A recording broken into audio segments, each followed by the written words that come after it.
memulai dari sebuah hal yang kecil. Intinya niat Iya, ya. dan niat. jangan melihat dari teknis, karena semua itu peralatan bicara teknis menurut saya. Betul. Karena kalau kalian mau nanti masuk ke kali-kali satu itu ya, Kali-kali itu nanti pasti ada waktu yang ini. 3, 2, 1, on air.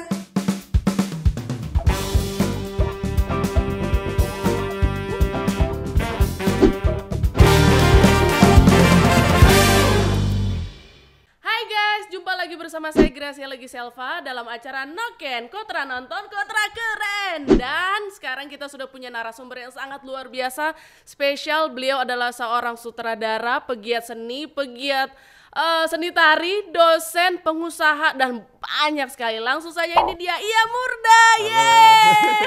Okay. Selamat siang, selamat malam, selamat sore, selamat datang di podcast Noken kita. Apa kabar? Sehat G. Gimana aktivitas sejauh ini, apa aja nih? Sementara lagi menginisiasi beberapa program festival, salah satunya di 23 September nanti ada Arumbai Tono Tuyat. Wah, luar biasa. Oke, topik kita di siang hari ini atau pagi hari ini adalah tentang bicara film ya. Oke. Nah, ini nih siapa sih yang nggak tahu Ya, sama ya, Ia Murda? Indonesia Art Movement, Yap. gila banget dan banyak sekali film-film yang sudah dijebol nih. Kita bicara film ini Yap. sejak kapan sih terjun di dunia perfilman? Padahal kita Oke. tahu dulunya Bang Iam Penari ini ya. adalah penari gitu loh. Tiba-tiba terjun di dunia perfilman. Itu asal muasalnya tuh sejak kapan? Jadi itu waktu perjalanan kuliah ya, waktu di Jakarta 2010. Waktu sebelumnya kan waktu S1 tuh di Makassar. Itu kan nari. Terus punya mimpi waktu juara Let's Dance Goes to Jepang di salah satu stasiun TV. Terus di Jepangnya saya juara 3 Asia waktu itu, Freedom Squad kan. Nah, terus punya mimpi kenapa enggak biografi ini atau cerita ini difilmkan. Ke Jakarta cuma alasan itu. Ternyata bikin film susah. Tapi karena saya tinggal di Kalipasir di belakang kampus IKJ. Jadi karena nongkrong terus di taman situ, di Taman Ismail Marzuki situ, ketemulah teman-teman film yang pengen ujian film, terus butuh talent, butuh apa, kita bantu. Ya buat makan, lumayan lah ya, ngopi ya, gitu. okay. Singkat cerita, saya pas ikut salah satu dance company, terus saya tur ke beberapa negara. Nah alasan itu juga, duit itu saya pakai buat, saya bilangnya investasi di pendidikan, saya ambil S2 dari duit-duit itu. Nah di mata kuliah 2012 itu ada mata kuliah audiovisual. Tugas akhirnya tuh harus bikin film dokumenter. Nah film dokumenter saya pertama itu saya bikin 2012, itu dapat nilai A di mata kuliah itu. Nah 2012 juga saya diajak main pertama jadi koreografer artis di salah satu sinetron, dulu judulnya Iskul Musikal. Jadi koreografer, tapi karena masih pilot project dia butuh talent, akhirnya kita yang koreografer juga ikut main. Karena nggak ada orang jadi terjun sekalian betul. ya. Jadi singkat cerita sekitar 3 bulan pilot, akhirnya tayang. Tayang itu sudah tinggal di rata-rata saya ini dikasih apartemen waktu itu fasilitas, terus jadi karena syuting dari pagi jam 7 tuh sampai jam 2 malam. Jadi saya lihat set di studio, gimana interaksi sama bagian PU, terus kameramen, sutradara. Disitulah yang buat saya, seperti inilah produksi ya. Jadi pas setelah kuliah 2013, 2015 saya balik ke Jayapura, saya jadi mikir, kalau saya bikin event tari itu agak susah. Produksian kan di sini mahal. Sewa ini, semua bunyinya juga sangat besar menurut saya. Jadi saya akhirnya pindah media. Menurut saya waktu itu ketemu di salah satu kafe itu teman-teman yang suka pegang kamera. Terus punya drone, gitu. Saya bilang, kenapa enggak bikin film? Ajaklah mahasiswa bikin 2016 awalnya, tapi saya pernah ketangkap gara-gara film saya terlalu ekstrim. Karena harus menggunakan pakaian yang menurut orang kok ini kayak pelecehan budaya. Akhirnya saya nggak lanjut, tapi saya lanjutkan di 2018 bikin konten-konten YouTube. Dulu saya sampai buat statement. Kopi di bulan Mei, web series pertama di Tanah Papua. Iya. 2018 itu kalau nggak salah. betul. Itu yang lagi happening tentang kopi-kopi. Terus ada Mickey Shop itu bicara film bisu yang tidak ada dialog sama sekali. Oke. Jadi dia bermain simbol filmnya, lari pegang tunas pohon kelapa, dibawa lari, buka mata udah di tempat lain, nah kayak gitu. Dua film itu akhirnya banyak orang yang menilai itu teknisnya kurang bagus, audio, gambar. Sampai waktu saya screening awal ya di satu gedung itu, saya dengan teman-teman komunitas sewa, dan akhirnya saya putar itu fokusnya bagus, tapi backgroundnya itu saya pakai baliho bekas lah. Jadi pas ditembak itu tulisan-tulisan baliho itu kelihatan. Wah, di komen lah teknis semua. Jadi singkat cerita, saya bilang kita selalu bikin film itu lihatnya lebih ke teknis. Padahal sebenarnya saya tahu bahwa pegiat film dokumenter sudah jalan, teman-teman yang lain sudah jalan. Nah, fiksi ini belum. Kenapa? Karena saya pikir ada masa depan, bicara Jayapura, Papua. Kita bisa kok misalnya gitu. Jadi mengenalnya, kalau tadi pertanyaan mengenal, itu dari 2012. 2012. Ini kan dari seni tari ke seni peran, ya kan? Film audio lagi. visual, Film lagi. Itu kan bukan hal yang, kalau boleh dibilang tuh bukan hal yang murah gitu loh. Apalagi biaya kamera, ya kan. Terus lagi yang lain-lainnya, perintil-perintil. Kenapa bisa muncul film? Kenapa nggak yang lainnya? Jadi itu kan istilahnya modal menurut saya. Jadi sebenarnya modal berkarya tuh bukan masalah harus ada duit. Modal pertama tuh ada dari kita tuh punya semangat, terus punya pengetahuan, terus ada modal sosial. Modal sosial contohnya kayak gini, saya dan G udah kenal. G, wah MC, terus saya bilang public speakingnya bagus. Ini kalau talent bagus, G main yuk. Nah di situ karena teman, modal sosial itu, G saya nggak punya budget ya. Tapi karena sama-sama butuh eksistensi dalam berkarya, akhirnya G mau, atau teman-teman lain mau, kameramen mau. Nah, itu yang kita bangun sebenarnya. Jadi kamera yang orang bilang mahal, saya nggak punya kamera zaman itu. Saya cuma punya mimpi, punya pengetahuan, akhirnya saya share ke teman-teman. Viral iya, karena dari 1 bulan saya bisa dapat 1.000 lebih subscriber, 1.500 lebih, Kopi di bulan Mei. Penontonnya bisa ratusan ribu, puluhan ribu lah waktu itu. Itu film pertama yang digarap? Mickey Shop pertama. Mickey Shop yang pertama. Itu berapa kamera yang digunakan? Satu kamera saja? Iya. Wow. Satu kamera, tapi beda-beda. Jadi kalau nonton Mickey Shop itu hitam putih, karena beda. Misalnya satu orang teman punya dari kampus, kita pinjam.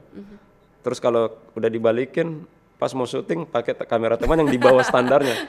Jadi pas mau grading, waduh itu stres. Jadi masih pinjem-pinjem nih ya? Ya, karena masih pinjamnya. Jadi akhirnya dibikin hitam putih. Tapi secara esensi dari film itu nyambung, karena dia bicara waktu, dimensi waktu. Jadi hitam putih jadi bisa jadi kayak simbol masa yang baik, masa yang buruk, misalnya hitam putih kayak gitu. Pokoknya filosofi sekali filmnya gitu. Oke. Dari semua genre-genre yang Bang Iam bikin ini, ada Kopi di Bulan Mei, terus lagi sempat juga saya lihat film genre komedi komedi percintaan.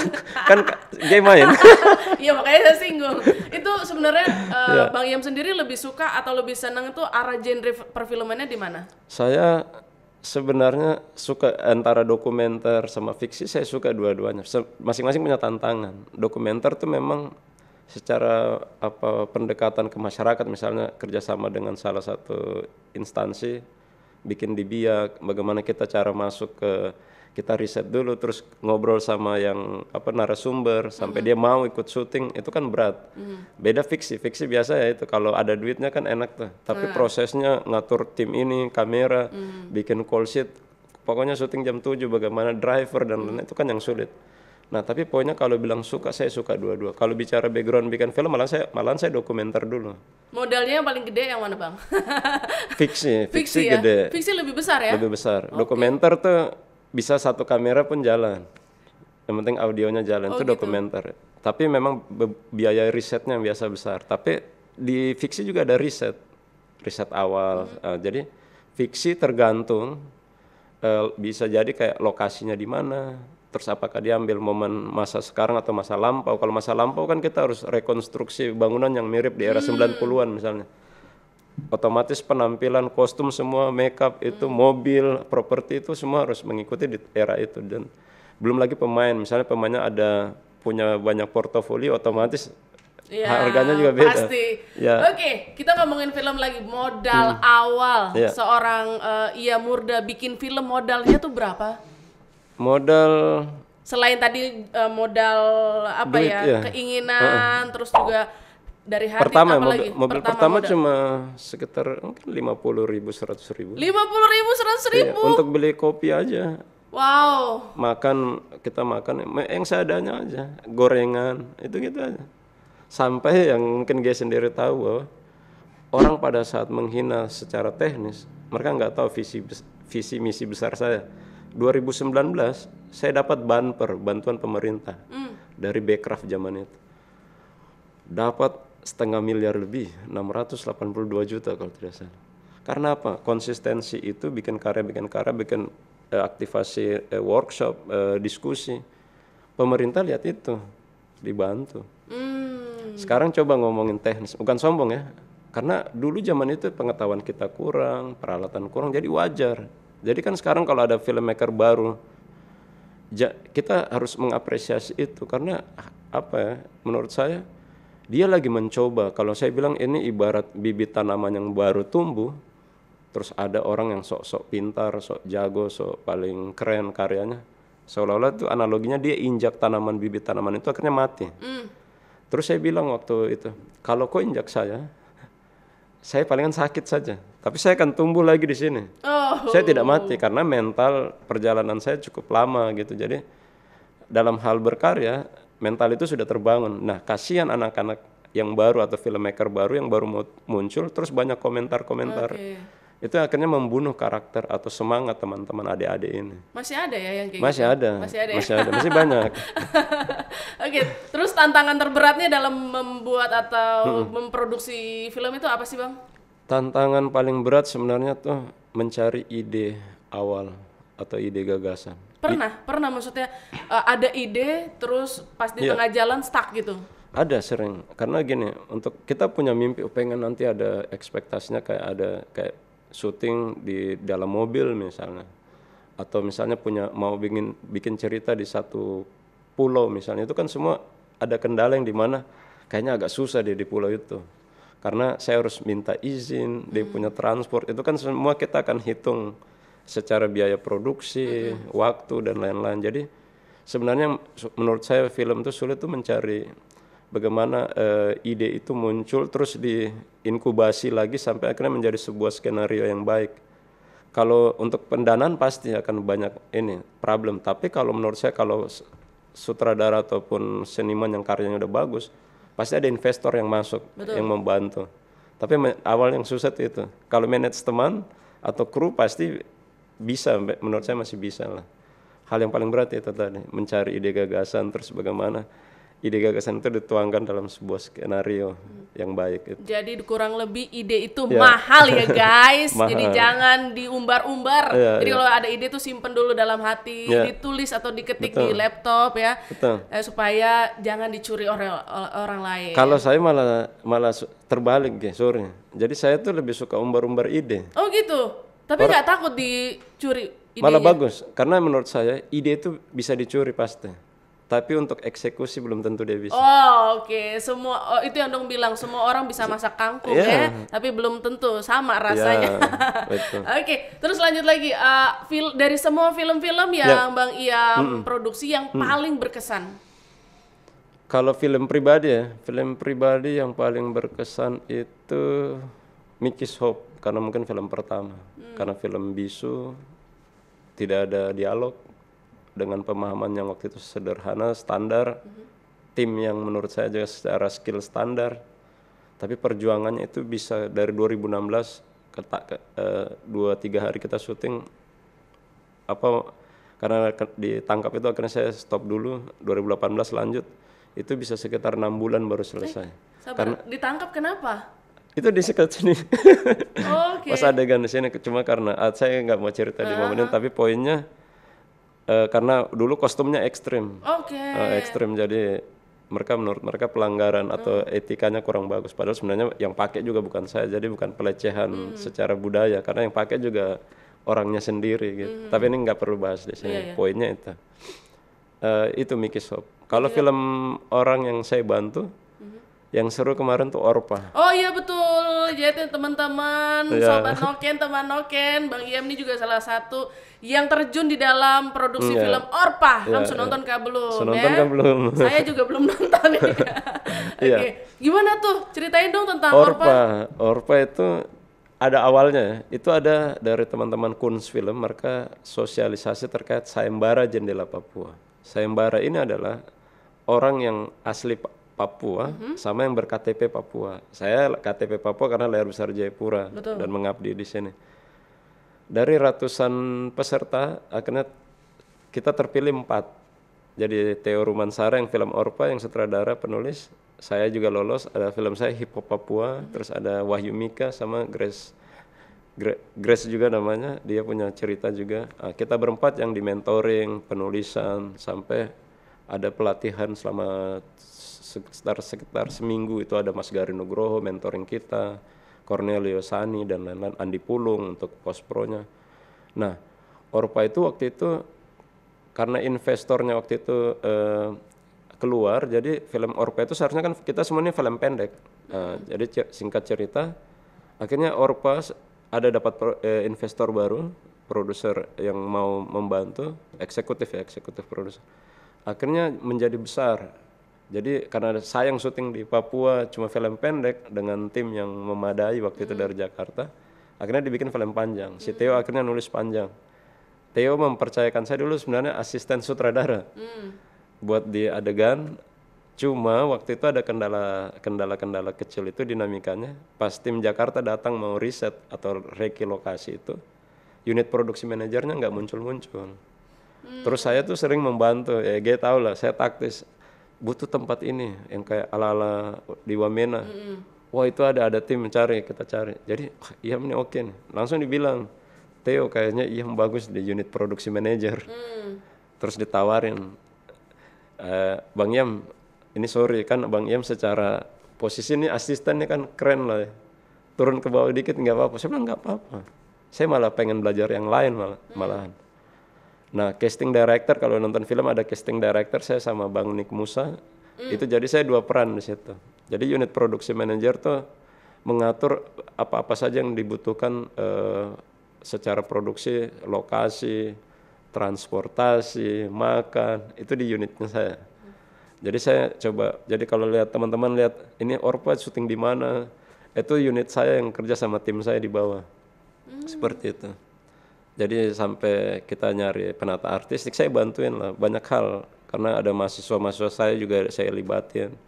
Dan Orpa hebatnya adalah selain Theo yang asli Papua menulis dan bercerita, dari semua kru yang terlibat 90% itu anak Jayapura. Wow. Itu yang buat luar biasa. Dan semua belum punya pengalaman film. Sama-sama nol nih ya. Keren. Oke, di mata Bang Iyam, perfilman Indonesia, perkembangan perfilman Indonesia itu seperti apa? Sekarang sudah perkembangannya luar biasa menurut saya. Saya diskusi juga kemarin sama Mas Garin, terus Mas Riri Riza dan teman-teman filmmaker yang muda-muda juga. Secara ini saya lihat menarik ya. Sudah mulai banyak juga festival. Jadi yang masalah tuh kan kadang kita komunitas yang di daerah tuh pengen bikin film nggak tahu distribusi kemana. Akhirnya lempar YouTube. Ya syukur-syukur monetas dapat duit. Betul. Akhirnya kita berjejaring dengan komunitas, ada Indonesia IFCN Indonesia Forum film komunitas gitu kan. Komunitas film inilah Nusantara lah. Kita bisa tukar-tukar film. Ini kayak film nanti Roma 4 mau diputar di Jogja. Jadi kita akhirnya tahu karya kita ini akan didistribusi kemana. Kayak contoh Mamadun Tanam, udah mau jual kemana? Mau di pinggir jalan, di pasar, atau masuk ke supermarket. Ya. Seperti itu. Jadi perfilman di Indonesia sudah sangat ini ya. Dan saya pikir filmmaker di daerah pun punya peluang ke sana. Kayak contoh Orpa, akhirnya masuk ke XX1. Iya betul. Itu yang luar biasa. Orpa masuk di Kali-Kalu 1 Kali-Kalu guys, luar biasa banget. Dan saya juga turut berbangga ya. Ini yang bikin film Orpa adalah bukan orang luar, anak Jayapura, anak Papua. Itu tandanya Jayapura Papua sudah lebih maju. Kemarin anak Sorong juga produksi, teman satu. Jadi mulai muncul kemarin ada satu teman lagi dia bilang di Merauke mereka akan gerak. Karena Merauke itu sebenarnya lebih duluan bergerak di film juga. Istilahnya Bang Epen Cupen. Oh iya betul. Tapi dulu-dulu kan ada Mas Garin bikin film di Jayapura di mana-mana. Tapi komunitasnya itu lebih dulu berkembang di Merauke menurut saya. Malah sekarang banyak tuh videografer. Musik-musik video banyak. Cuma saya kadang anak ini bagus nih kalau saya bisa ketemu terus kita kerjasama nih kayaknya keren nih. Karena beda produksian musik video dengan film juga beda kayak gitu. Jadi saya pikir tinggal momen yang pas kita bisa berkolaborasi sama-sama. Jadi film Papua menurut saya juga punya peluang sangat besar karena sudah terbukti lah festival-festival kayak JAV itu teman-teman Papuan Voice juga beberapa karya main, terus mereka produksi ini terus di festival mana putar. Orpa itu tur ke beberapa negara tuh. Festival internasional. Jadi menurut saya peluangnya ada. Bukan masalah garapan. Karena kan karya itu bukan harus teknis yang baik. Itu menurut saya nomor sekian. Karena kalau mau masuk XX1 ada standar. Tapi kalau mau bicara festival, orang pakai GoPro, handphone pun juga bisa masuk festival internasional. Tergantung karyanya apa mau didistribusi kemana. Kalau mau didistribusi ke platform-platform misalnya sosial media kan tidak perlu yang harus Sony FX berapa misalnya atau apa. Tapi menurut saya tergantung karya itu mau didistribusi kemana. Ya tadi Bang Iam bilang kita tanam terserah nanti mau dijualnya kemana mau gitu jual loh. Kemana. Mau di pinggir jalan kah, mau ke pasar kah atau mau ke supermarket. Oke, satu pertanyaan terakhir dari saya. Apa saja sih yang dilakukan untuk meningkatkan kapasitas sebagai sutradara itu yang pertama. Yang kedua, tips untuk teman-teman sobat Noken yang pemula nih pengen jadi sutradara. Apa sih Bang Iam? Tadi apa? Yang pertama untuk meningkatkan kapasitas. Kalau saya pikir untuk meningkatkan kapasitas otomatis kita belajar. Belajar ini medianya banyak. Kita bisa melalui YouTube. Bisa melalui kursus-kursus online, banyak sekali, ada buku, ada teks. Tapi menurut saya yang paling penting adalah bagaimana kalau bicara konteks kita di Papua, ego kita ini masih besar untuk membuka diri, menerima hal-hal yang baik. Nah menurut saya yang paling penting adalah membuka diri dulu, menerima atau belajar hal yang positif. Siapapun dia, pelajari hal yang baik. Terus dieksekusi pun dengan niat dan hati yang tulus, itu menurut saya paling penting. Itu jadi kalau belajar saya teman tim saya yang Grace tahu semua juga kan otodidak, saya pun otodidak. Tapi coba lihat sekarang bicara karyanya udah lumayan diapresiasi di festival lain. Terus kedua tadi apa? Tips pemula. Tips saya apa ya? Misalnya contoh kalau saya kemarin dapat sertifikasi untuk penulis skenario. Dulu saya pakai Word, bukan salah satu misalnya ada Final Draft atau Celtics misalnya untuk nulis naskah. Ataupun tulis tangan, kalau memang teman-teman punya ide cerita, nulis aja. Itu kan intinya bisa dibaca terus dipelajari. Kalau masalah harus tapi saya nggak punya aplikasi itu misalnya, atau nggak punya laptop, itu kan menurut saya terlalu teknis. Padahal sebenarnya kalau kalian mau mulai misalnya mencintai dunia film misalnya di penulisan skenario, tulis aja dulu tulis tangan. Terus misalnya di sutradara, kalau memang pengen mimpi yang besar tapi yang kecil kok tidak lakukan juga sama aja. Jadi dari handphone aja bikin, oh ini angle ini, oh pemainnya harus posisi begini, oh senyum begini. Bagaimana proses pas mau syuting kan ada reading. Itu dilatih semua, jadi banyak hal menurut saya. Jadi memulai dari sebuah hal yang kecil. Intinya niat ya. Dan jangan melihat dari teknis, karena semua itu peralatan bicara teknis menurut saya. Betul.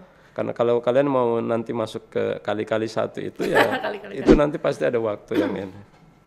Oke, terima kasih Bang Iam. Sama-sama. Saya ingin ngobrol lebih panjang, tapi waktu sudah ini ya.